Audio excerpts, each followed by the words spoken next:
ଠାକୁର ତାପରେ କହିଲେ ଏଥିପାଇଁ ସେ କହିଥିଲେ ଯେ ଏହି ରଙ୍ଗମଞ୍ଚରେ ଦୁଇ ଜଣ ଅଭିନୟ କରୁଛନ୍ତି। ଗୋଟିଏ ରଙ୍ଗମହଲରୁ ଦୁଇ ଜଣ ଯାକ ସଜେଇ ହୋଇ ବାହାରୁଛନ୍ତି, ଜଣେ ଭୋଗୀ ବେଶରେ ଆଉ ଜଣେ ଯୋଗୀ ବେଶରେ।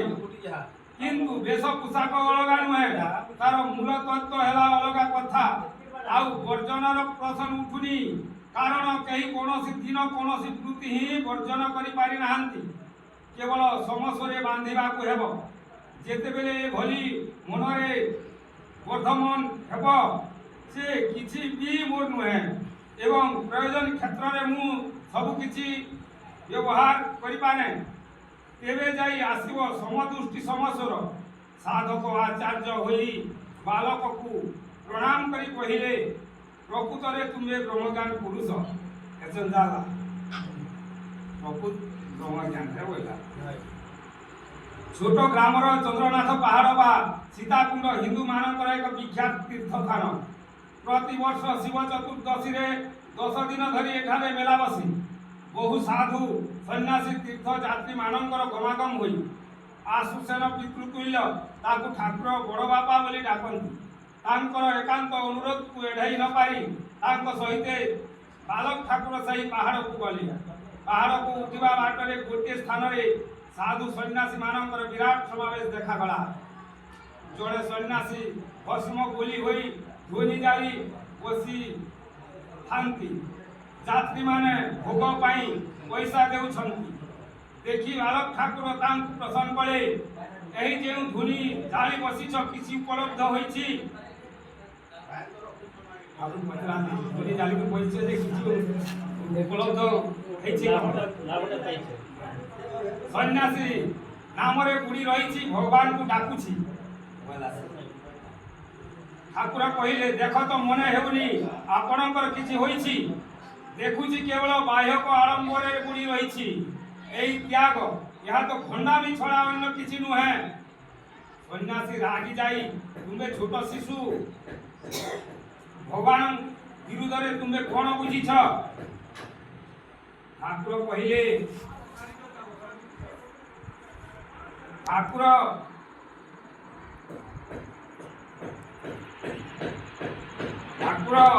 ଦେଖୁଛନ୍ତି କ୍ରୋଧ ତ ପୁରାପୁରି ଅଛି। ପ୍ରକୃତ ଆଧ୍ୟାତ୍ମିକତା ସହିତ ଯଦି ଯୋଗାଯୋଗ ଥାନ୍ତା ତେବେ ମନରେ ଏକ କ୍ରୋଧ ଆସନ୍ତା। କିଏ ଛୁଆ କିଏ ଶିଶୁ, ଥରେ ମାତ୍ର ଆମର ଜନ୍ମ ହୋଇଛି, ଆମର ଆଉ ଜନ୍ମ ନାହିଁ କି ମୃତ୍ୟୁ ମଧ୍ୟ ନାହିଁ। ମୃତ୍ୟୁ ବୋଲି ଯାହାକୁ କୁହାଯାଉଛି ତାହା ପରିବର୍ତ୍ତନ ମାତ୍ର। ସମସ୍ତେ ଆମେ ପରିବର୍ତ୍ତନ ଧାରାରେ ପରିବର୍ତ୍ତନ ହୋଇ ହୋଇ ଆଗାଇ ଚାଲିଛି। ମିଶିଯିବାର ପ୍ରଚେଷ୍ଟାରେ ଲେଶ ମାତ୍ର ଉପଲବ୍ଧ ହୋଇନି। ବର୍ତ୍ତମାନ ମଧ୍ୟ ସାଜିବାର ଇଚ୍ଛା। ଜ୍ଞାନର ପୂଜା କର, ସତ୍ୟର ପୂଜା କର, ତେବେ ଯାଇ ପ୍ରକୃତର ଆଲୋକର ସନ୍ଧାନ ପାଇବ। ଏହା ଭିତରେ ଆହୁରି ଅନେକ ସନ୍ନ୍ୟାସୀ ଆସି ଯୋଗ ଦେଉଛନ୍ତି। ସାଧାରଣ ଲୋକ ମଧ୍ୟ ଅନେକ ରୁଣ୍ଡ ହେଲେଣି। ଠାକୁର କହି ଚାଲିଥାନ୍ତି, ଏହି ବିଶ୍ୱ ଜଗତରେ ଯିଏ ଯାହା କିଛି କର୍ମ କରୁଛନ୍ତି ପ୍ରତ୍ୟେକଟି ଭିତରେ ରହିଛି ଆଧ୍ୟାତ୍ମିକ ଶକ୍ତି, ବିରାଟଙ୍କର ଶକ୍ତି। ସେହି ଶକ୍ତିକୁ ଜାଗିବାକୁ ହେବ, ବଢ଼େଇବାକୁ ହେବ। ଆଧ୍ୟାତ୍ମିକତା ହେଲା ସତ୍ୟ ଓ ଜ୍ଞାନର ଅନୁଶୀଳନ। ତେଣୁ ଜ୍ଞାନ ଭିକ୍ଷାର କଥା କୁହାଯାଇଛି। ତେଣୁ ସେ କ୍ଷେତ୍ରରେ କୌଣସି ଆଡ଼ମ୍ବର ନାହିଁ, ଅନୁଷ୍ଠାନ ନାହିଁ, ଆଶ୍ରମ ନାହିଁ, ଗେରୁଆ ନାହିଁ କି ଭସ୍ମ ନାହିଁ। ତେଣୁ ଏଭଳି ଭିକ୍ଷୁକ ହେବାର ପରିବର୍ତ୍ତେ ଜ୍ଞାନ ଭିକ୍ଷୁକ ହୁଅ। ଧୂନିକୁ ଛାଡ଼ି ଧୂନି ଦୁଆରେ ଜ୍ଞାନ ଯାଚଜ୍ଞ କର। ସାଧୁ ବେଶରେ ଲୋକଙ୍କ ମୁଣ୍ଡରେ ହାତ ବୋଲେଇ ପଇସା ରୋଜଗାର କରୁଛ। କିଣା ମୂଳ ଧନରେ ଧର୍ମ ନାମରେ ଚମକାର ବ୍ୟବସାୟ କରୁଛ। ତୁମେ ମାନେ ହିଁ ସମାଜକୁ ବିଭ୍ରାନ୍ତ କରୁଛ। କର୍ମ ଫଳ, ଭାଗ୍ୟ ଫଳ, ଶନି ରାହୁ ଭୟ ଦେଖାଇ ସମାଜକୁ ତୁମେ ମାନେ ହିଁ ପଙ୍ଗୁ କରି ଦେଉଛ। ଧର୍ମକୁ ନେଇ ଖେଳ ଖେଳୁଛ। ତୁମମାନଙ୍କ ଭଳି ସାଧୁ ସନ୍ନ୍ୟାସୀ ମାନେ ଦେଶର ସବୁଠାରୁ ବେଶୀ କ୍ଷତିକାରକ। ଏସବୁ କଥା ଶୁଣି 10-15 ଜଣ ସନ୍ନ୍ୟାସୀ ଚିମୁଟା ଧରି ଠିଆ ହୋଇଗଲେ। ସତେ କି ଆକ୍ରମଣ କରିବେ? ଠାକୁରଙ୍କର କିନ୍ତୁ ସେ ଦିଗକୁ ଭକ୍ଷେପ ନାହିଁ। ସେ କହି ଚାଲିଥାନ୍ତି, ଏତେ ସନ୍ନ୍ୟାସୀ ଏଠାରେ ଉପସ୍ଥିତ ହୋଇଛ, ଛାତିରେ ହାତ ଦେଇ ଆଗେଇ ଆସ, ଦେଖିବା କାହାର ପ୍ରକୃତ ଦର୍ଶନ ହୋଇଛି।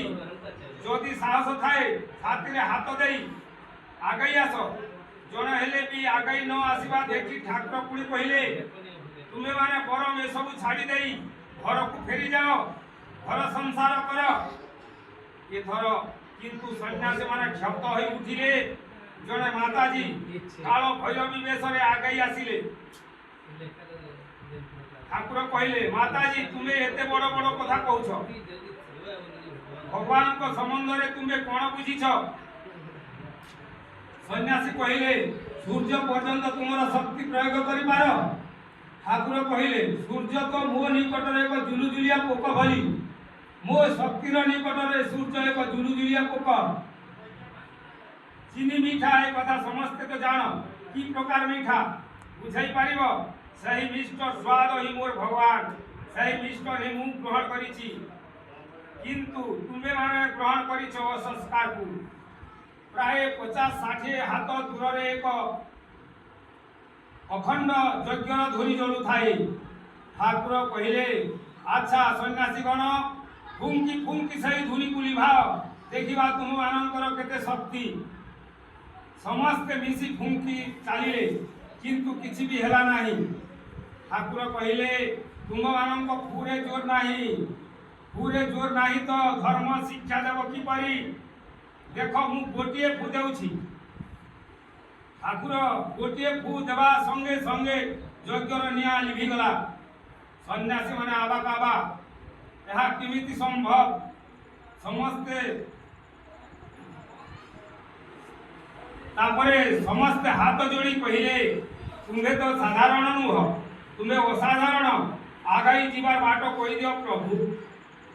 ଠାକୁର କହିଲେ, ଦେଖ ଭଗବାନ ବୋଲି ଅଲଗା ଭାବରେ କିଛି ନାହିଁ, ତାକୁ ଜାଣିବାର ବିଶେଷ କୌଣସି ରାସ୍ତା ମଧ୍ୟ ନାହିଁ।